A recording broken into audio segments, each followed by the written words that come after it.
বাহ্যিক জীবনে দুনিয়াবি অনেক বড় বড় প্রলোভন এবং সুযোগ এলেও যখন চোখ বন্ধ করে মহান মোর্শেদের মাধ্যমে, রাহমাত আলিল আলামিনের মাধ্যমে রবের সন্তুষ্টি, রবের ইচ্ছা জানতে চেয়েছি, যখন রবের ইশারা পেয়েছি, তার চাওয়া যখন দেখেছি, ভিন্ন একে একে স্বেচ্ছায় নিজের জীবনের সুখ, বড় হবার বহু সুযোগ থেকে নিজেকে সরিয়ে নিয়েছি। কারণ আমি জানতাম এই জীবনটা ক্ষণস্থায়ী।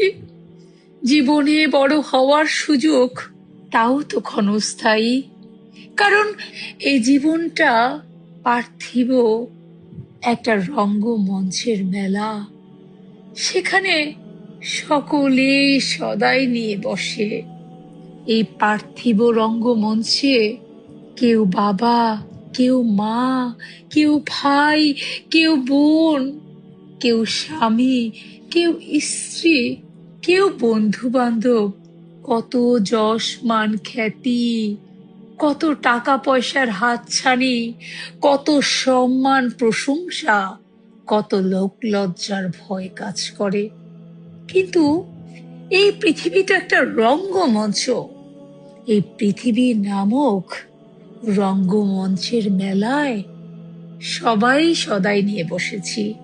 কিন্তু আমি তখনও জানতাম সন্ধ্যায় এই রঙ্গমঞ্চের মেলার সময় শেষ হয়ে যাবে।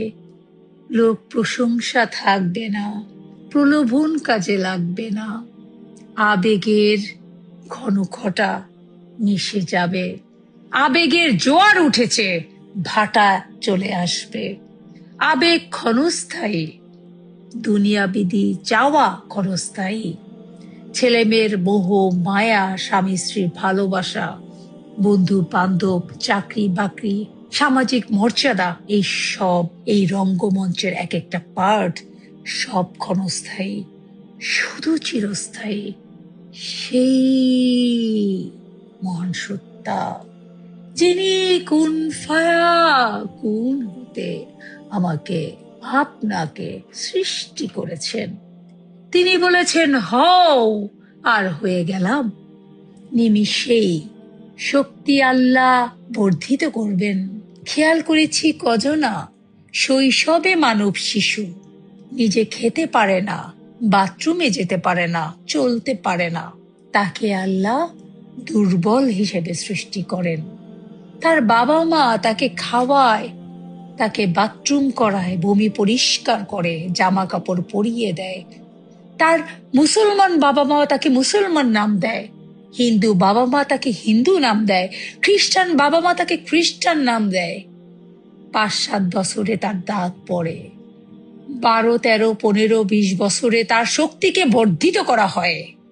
40-50 বছরে তার চুলে পাকন ধরে, শক্তি আস্তে আস্তে গুটিয়ে নেওয়া হয়। দাঁত ক্ষয় হয়, হাড় ক্ষয় হয়, শক্তি আস্তে আস্তে কমতে থাকে। কখনো আমরা খেয়াল করেছি কি এই শক্তি কে আমাকে দান করেছেন? আমি যখন সৃষ্টি হয়েছিলাম তখন তো আমি দুর্বল ছিলাম। আজকে আমার গলায় জোর হয়েছে, পায়ে বল হয়েছে, হাতে শক্তি হয়েছে, তাই এত দাপট, সম্পদের এত দাপট। যিনি সম্পদশালী করেছেন, যিনি হাতে পায়ে বল দিয়েছেন, যিনি প্রভাবপতি দিয়েছেন, তার একটা ইশারায় সব গুটিয়ে যেতে পারে। দেখেন না সমাজে সুস্থ সবল মানুষ হঠাৎ করে স্ট্রোক করে প্যারালাইসিস হয়ে যায়, চলাফেরা করতে পারে না। সুস্থ মানুষ রাস্তা দিয়ে যায়, অ্যাক্সিডেন্ট করে মরে, কিংবা অসুস্থ হয়ে বিছনায় পড়ে যায়। কিসের এত অহংকার মানব জীবনের? লোক প্রশংসায় এত বিগলিত হবেন না, মানুষের দেওয়া কষ্টে ভেঙে পড়বেন না।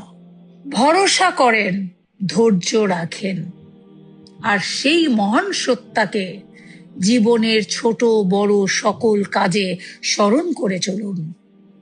পরীক্ষা দিতে যদি ভয় পান তবে তরিকা করে আপনার লাভ নেই, কারণ আপনি ক্লাস 1-এর পরীক্ষা দেওয়ার পরেই ক্লাস 2-তে উঠবেন। ক্লাস 1-এর পরীক্ষার থেকে ক্লাস 2-এর পরীক্ষা অবশ্যই কঠিন হবে, পড়াশোনার সিলেবাস কঠিন হবে। ক্লাস 2-এর থেকে যখন ক্লাস 3-তে উঠবেন তখনও আপনার পড়াশোনা আরো কঠিন হবে, পরীক্ষা আরো কঠিন হবে। ক্লাস 3 থেকে যখন 4-এ যাবেন তখন পড়াশোনা আরো কঠিন হবে। 4-এর থেকে 5-এ উঠবেন যখন পড়াশোনা আরো কঠিন, পরীক্ষা আরো কঠিন।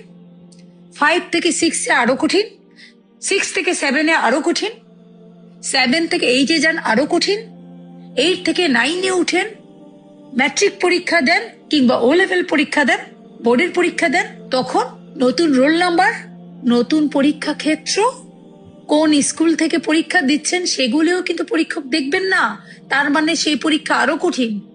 ইন্টারে পড়েন, সেই পরীক্ষা আরো কঠিন। অনার্সে পড়েন, সেখানে সিলেবাস আরো কঠিন। মাস্টার্সে যান, আরো কঠিন। ক্লাস 1-এর পড়া আর মাস্টার্সের পড়া সিলেবাস কি এক হবে? তবে সাধারণ জগতের পরীক্ষা যদি আপনি বুঝেন, তবে কেন বুঝবেন না সাধনা জীবনের পরীক্ষার কথা? সেখানে কেন হবেন এত অধৈর্য? পরীক্ষা না নিয়েই আল্লাহ কি আপনাকে পরবর্তী ধাপে উঠাবেন? আপনি কি পড়াশোনা না করে, পরিশ্রম না করে আপনি কি পরীক্ষা দিতে পারবেন? ক্লাসে পাশ করবেন? সাধারণ জাগতিক বিষয় যদি আপনার পরিশ্রম করে, পড়াশোনা করে, নির্ধারিত টিচার দিয়ে, প্রাইভেট পড়ে, কোচিং করে, বাসায় কষ্ট করে, আনন্দ ফুর্তি বাদ দিয়ে সিলেবাস শেষ করতে হয়, পড়াশোনা করে পাশ করতে হয়, এইটাতে তো গেল সাধারণ চাকরি বাকরি, ব্যবসা বাণিজ্যের জন্য। এই বিষয়ে আপনি অনেক সিরিয়াস, অনেক সতর্ক, কিন্তু খেয়াল করেছেন কি মৃত্যুকে আমরা কেউ কি অ্যাভয়েড করতে পারবো? দূরে সরতে পারবো? বয়কট করতে পারবো কি মৃত্যুকে?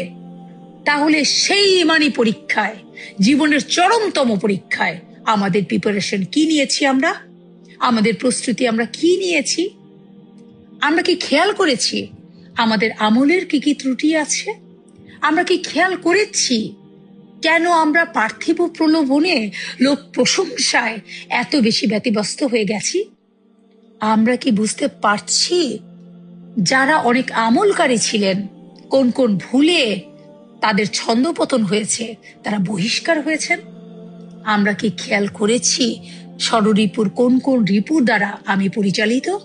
আমি কি খেয়াল করেছি তরিকা নিয়েছেন 10 বছর, 20 বছর, 15 বছর, 30 বছর হয়েছে?